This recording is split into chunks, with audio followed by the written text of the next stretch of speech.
Today we're going to talk about 5 things that you should not be doing when you're driving in Iceland. Góðan og blessaðan dag, guys. My name is Törvi and welcome back to a brand new video. I haven't been making these talking videos for probably 2 or 3 weeks or something.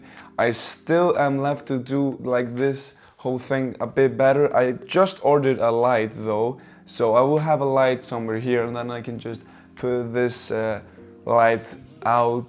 It's just a window source, but we're not gonna be talking about that in this video. As I said, oops, kicked the tripod. 5 things that you should not doing when you're driving in Iceland. And I really want to get it under 5 minutes if that's possible. So I don't waste your time, I don't waste my time and everything, and everybody is just happy. First mistake, don't stop in the middle of the road. Like, I see so many tourists do this and this is just not it. You should never do that. If you see something that's really cool and you want to check out, first thing you should do is just check in the rear window, see if anyone's behind you. If there's no one behind you, you can at least slow down and then look from some other roads leading to it or something that you can pull out of the road and then just walk and check the thing out. Don't stop at the middle of the road, that's just really dangerous. And actually a tourist died recently, like in a car accident when he was checking out the northern lights at night. So yeah. So that was tip number 1, and tip number 2 is follow the weather instruction. Like if someone tells you to don't drive that day or over your trip or something like that, then don't do it. I'm sorry. Now in Iceland we have 3 types of weather warnings. That's yellow, orange and red. Yellow is like that's pretty bad weather and you shouldn't really be traveling somewhere. Orange is like bad weather and you should not be traveling, and red is just chaos. Absolute chaos, and you can't even probably go outside. Like, I don't even know if you've seen a red warning. Yeah, there's been some red warnings in my lifetime. That's crazy, that's just absolutely crazy. The weather warnings are put up by like Icelandic meteorological,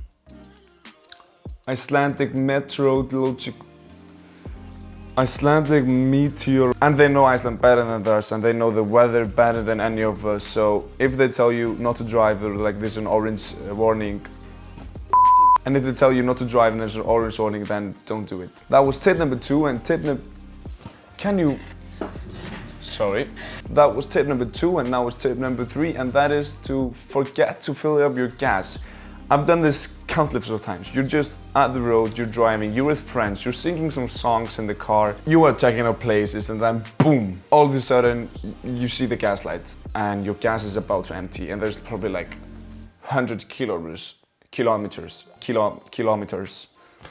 There's probably like 100 kilometers to the next gas station, and that's really bad.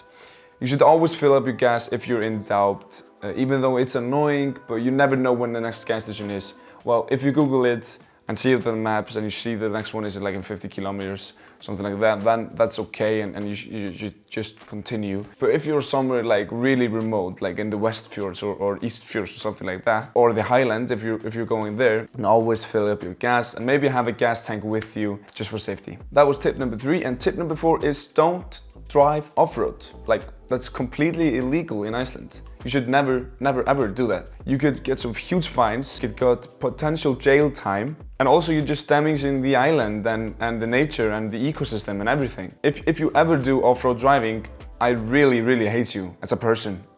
I mean it. But yeah, I know there is some countries that are like, they have, like off-driving is a thing, like in the USA or something like that. But in Iceland, that's just strictly prohibited and you should never do it. So yeah, that was tip number 4, and we're going straight to the tip number 5. This is the last one, and that is renting a 4x4 vehicle when you're only driving the ring road. You don't need a 4x4 vehicle driving the ring road, especially in the summertime. In the wintertime, it could be kinda handy to get a 4x4 vehicle, as it's better to drive in the snow and in other conditions like that. But if you're just driving the ring road, you should be fine with just a small car. And as I said, if you're going to the Highlands, you definitely need a 4x4 vehicle. And I know like the car agencies in Iceland are like, yeah, we have a 4x4, and then they show you a Dacia Duster. That's not something for the Highlands. Like, no. You need like big tires and stuff like that. But as I said, you don't need 4x4 vehicle to drive the ring road. You should be all okay with your small cars. But as I said, it could become in handy if you're in the wintertime. So that was 5 mistakes you should not be making when you're driving in Iceland. I hope you learned from them. Are you coming to Iceland this year? If you are, comment it down below in the comments. Subscribe, like, share, all that good stuff, and see you guys in the next one. Peace.